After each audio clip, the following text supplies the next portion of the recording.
সাবেক DMP commissioner Asaduzzaman মিয়ার বিরুদ্ধে ওঠা অভিযোগ নিয়ে তদন্তের আগে কোনো মন্তব্য করতে রাজি নন আওয়ামী লীগের সাধারণ সম্পাদক ওবায়দুল কাদের।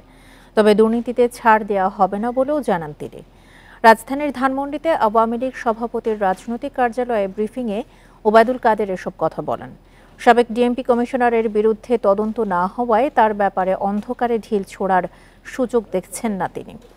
যারাই দুর্নীতি করবে তাদের বিরুদ্ধে সরকার জিরো টলারেন্সে কোনো ছাড় দেয়া হবে না।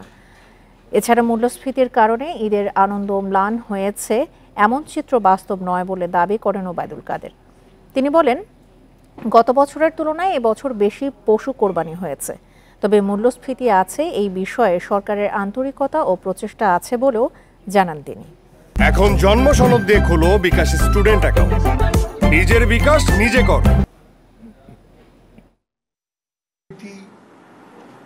অনেকের বিরুদ্ধে অভিযোগ ছিল, সাংবাদিকরা ভালো করেছে, কিন্তু তখন একটা ইম্পিউনিটি কালচার গড়ে উঠছে, যেটা আমাদের সময় আমাদের প্রধানমন্ত্রী কখনো আশ্রয় প্রশ্রয় দেবেন, ভবিষ্যতেও দেবেন না।